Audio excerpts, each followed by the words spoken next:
Yeah, the second one was really good play actually from Kenny Dow, who, as the game went on, he became hard to contain. Wigan had to move Zach Hardacre across to that side to try and contain him, and it didn't really work, to be honest. At least Zach Hardacre got to him, whereas Jake Bibby kind of just ran past him. But yeah, there was the first pass out to, I think, to Kenny Dow was flat, and then Kenny Dow got the ball into Dagger, and I thought it was marginal at the time, so I have watched it back and sort of paused it at the point, and it's kind of one of them offloads that rolls off his fingers. So Right, yeah. it sort of just sweeps forward with the spin off his fingers. So it was a close call, but it was 30 points to 16 at that point, and I don't think it would have changed the result. Anyway, but I do think it was a forward pass, but I would say that winner. For Wigan, Sam Powell I thought was composed throughout the game. There was calls from Hull KR fans that he made a bad hit on someone, but I really can't remember if it happened. So feel free to tell me, and I'll go back and watch it, and I'll make a fair comment like I always would do. But he scored a crucial try as well when he was shifted into the loose forward position temporarily, and because he was the littlest running forward on the pitch, none of the Hull KR players accounted for him on a last tackle play when Luluai put it through to him underneath the post. So that was a clever piece of play by Wigan, but poor defence by KR. Liam Farrell had yet another good game, and Ethan Havard was the pick of Wigan's middles in this game. He played good minutes, and there was very little to pick fault in from the youngster, other than maybe just as he was getting tired towards the end of his spell. But really good performance from the young forward there. In terms of highlight moments, it has to be Hastings' second try, although the magic was more about Bevan French, the magic man who pops up in all these entertaining moments, than it was about Hastings. If you've seen it, French threw an absolutely wild dummy that just Kenny Dowell went fannying around with his arms trying to intercept, whilst by the time he'd landed from jumping around, Bevan French was 10 yards further up the field. He streaked up the field, he turned the defenders inside out enough to set up Hastings, despite, to be fair, a very valiant attempt by Will Dagger to prevent the score. The pass still got through to Hastings to go in and score. So fair punishments to the Wigan players. Hopefully the Hull KR injured players come back, but ultimately KR couldn't take their actual chances. It was just when the ball bounced their way that they were able to score, and Wigan always were slight edge in front in that regard. Poor performance though from Wigan. Yeah, I mean, French and Hastings do seem to be linking up very, very well, don't they? French is just so exciting, Sarah. It's been a, you think back to probably Tompkins' first spell at Wigan, but since we had a player who in space was that exciting. I mean, George Williams could produce some really exciting moments, don't get me wrong, but that was always a lot closer to the line. And Gildart and Burgess can often set off flying and outpace people, but Bevan French in small spaces, he can get out and all of a sudden he's up the field. It's just every time the ball bounces right for him, the crowd are up thinking something's on here. Yeah, it's just so exciting. And I must say, that your first try against us was, really nice. He runs some really pretty, beautiful lines, doesn't he? And it's hard to account for because of his speed, isn't he? He can pop up on an inside shoulder as well as an outside shoulder because he's that quick. Yeah, and he's just all over the place. You're never quite sure where you're defending him. And I think as the match went on, we did get better at accounting for him. But it is that initial thing of, oh, he's there, oh, he's now there. And you sort of know that wherever he is, that's where the play's likely to go. But you can't always account for it, can you? And even then, you don't know which side of the ball carrier is going to pop up on. He does struggle a bit with fatigue as the game goes on. He's still getting used to playing that fullback role where he's having to be across the pitch, and also having to be so active defensively, even if it's just pointing things out to people and telling people where to go and that sort of stuff. So he's still working into that part of the role, Bevan French, but it's so exciting to watch. And you're right. It's just great to have players like that in our league. We've got Tom Johnston doing the finishes. We've got Tommy Makinson doing the finishes. We've got people like Lomax who can kind of throw every kind of pass going. We've even got older stagers like Luke Gale playing well again, and then we've got powerful people like Mao and Sow and people like that who can run over people. Tompkins is back to some sort of form. I think it's quite an exciting season when you look around the league, and Bevan French is one of the key highlight men. I think the nice thing this season is the exciting players are all exciting in different ways, but they are spread across teams. Yeah. Yeah, it's not like 20 years ago when all the exciting players were in a Wigan, a Bradford, or a St Helens shirt, pretty much, save one or two seasons of Hull or one or two seasons of Leeds, or it's not like that anymore, is it? No, and they were exciting because they were fast, or all the Bradford players were big and fat. Yeah. But could go twice the size of everyone else. So it is there's a lot of very exciting players out there. So and there's even exciting players at Toronto. I mean. Sonny Bill Williams might make a lot of mistakes at the moment, but he still throws a lot of good offloads as well, and he can boom a pass 40 yards wide, which maybe isn't advantageous with the way that they're playing at the moment. But there's even at the bottom of the table... Yeah, they need a player there to catch it, don't they? Yeah, even at the bottom. I mean, Ben Crooks is a player who's missing now for at least a couple of months, and the way he takes kicks in attacking positions, the way he outjumps people, that's exciting.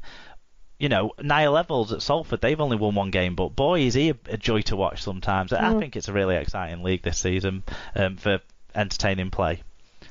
Yep. Do you want to run us through the standings? Yeah, so unfortunately, Wigan stay top now with a 2-point lead on 10 points. Leeds lead the chasing pack on 8 points, joined by Castleford and Huddersfield. St Helens are 5th, leading a group of 4 on 6 points, which includes Catalan, Hull FC and Warrington. Wakefield in 9th have 4 points, Salford and Hull KR have 2 points, and Toronto stay bottom without a win. Stat line of the week. I've gone with Michael Lawrence. I think anyone who's put in over 50 tackles in and 100 metres is impressive. So his 56 tackles, 13 of which were marker tackles, and 100 metres earns him that title from me. Who's your player of the week, Sarah? I'm going to have my black and white glasses on and say Josh Jones.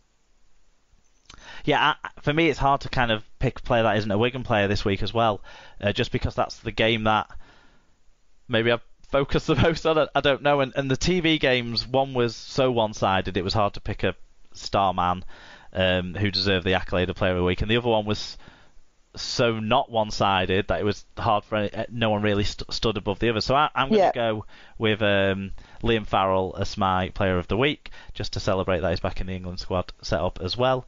Highlight of the week.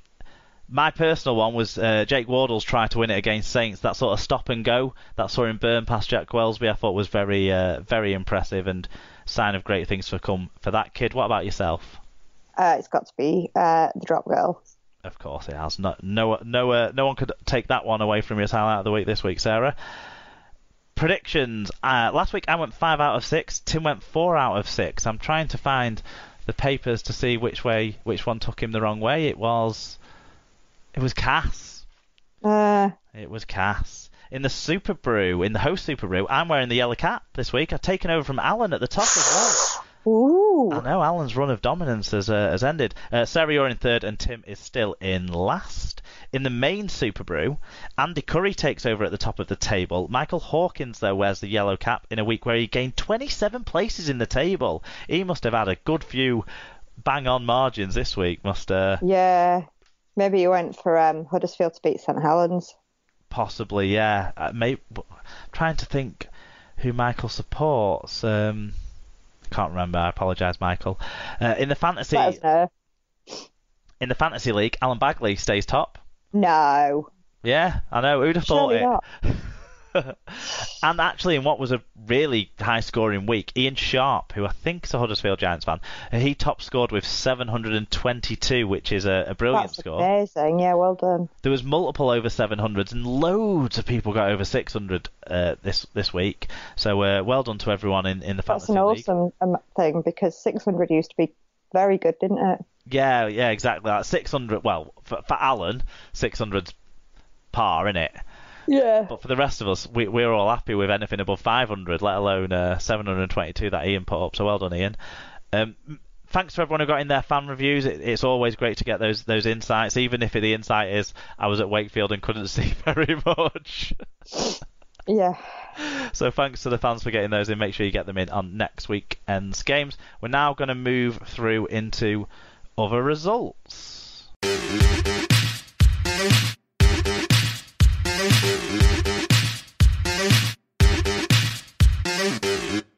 Championship round 5 this week kicked off on Saturday with Toulouse beating Batley 34 points to 14. I only know one thing really about this game, Sarah, and that's the Batley coach left his passport on the plane flying out, lost his passport on that plane, so now hasn't been able to fly home and has had to get a train to Paris. The story's on the BBC Sport Rugby League section, so have a good read of that. It sounds like a real I've totally missed that comedy of errors from the Batley coach there.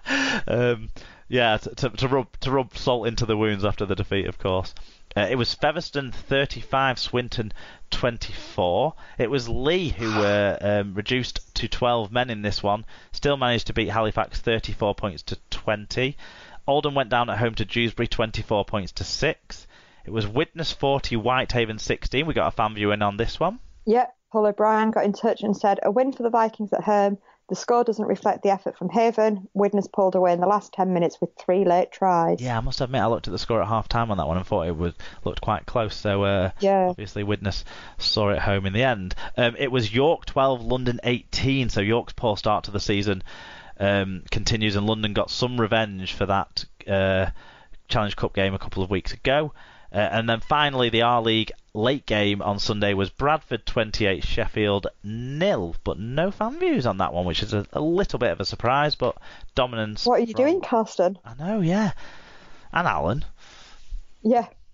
What about the standings then, Sarah? Yeah, so in the standings, Toulouse lead the way on 10 points with 5 wins from 5. Lee and Featherstone are also 100%, but have only played 4 games. London also have 8 points. Widnes and Dewsbury have 6. Bradford and Halifax have 4. Batley are on 3 points in 9th, ahead of Swinton, Sheffield and Oldham, all with 2 points. York and Whitehaven are both winless as the bottom 2. It was round 3 of League 1, although second round of actual games, and the first game for Rochdale. But we start with Barrow 50, Coventry 6. Doncaster 50, West Wales 10. Hunslet 29, North Wales 6. Newcastle 30, Workington 22, in what looks like an exciting game there. And then Rochdale 29, Keighley 14. Who'd have thought it? 2 teams scoring 29 points. So in the standings, Hunslet, Barrow and Newcastle are the 2 win teams so far. Doncaster, Rochdale, Workington and North Wales have 1 win each. Scholars, Coventry, Keighley and West Wales are yet to get off the mark. You were ahead of me on that one. I was trying to catch up and find out which ones they both were, even though I just read them out. Why did Hunslet kick a drop goal? Don't know, maybe... I have to find out when they did that now, because that's too intriguing, isn't it? Yeah, two teams scoring 50 and 2 teams scoring 29. So, Hunslet kicked the drop goal in the 60th minute. Yeah. Doesn't seem like it had much relevance. It took the score to 23-6. Anyway, 19-6. There you go then. So it was quite close at that stage. Fair enough. Fair enough on that one from Don Barney. Okay, there was one other game that I wanted to talk about, which was the first game of the Women's Origin Series. It finished Yorkshire 8, Lancashire 15. Now, I don't know what you've seen of this, Sarah, because it snuck up on me that these games are being played. They're all being played in Yorkshire, so I don't think I'll get to see any of them. And I'm not sure if it was shown on the R-League or anything like that, but they've come up with a concept where they're playing 30-minute halves, because effectively this is still in the pre-season, I guess, for these for the ladies, because their league campaign doesn't start until a couple of weeks' time. So, yeah, it was 15-8 to Lancashire. They play 30-minute halves, and instead of your conventional conversions where you kick, one kick for 2 points for your conversion, they had 2 kicks for 1 point each. And what the coaches have explained is basically it was a chance to try out more goal kickers. So I think a few interesting concepts, and what they're doing is they're playing this series over 1 week. So there's one game in midweek, and then I think that's at Batley. Then there's the third game back at Wheatwood in Leeds next weekend to sort of play it kind of like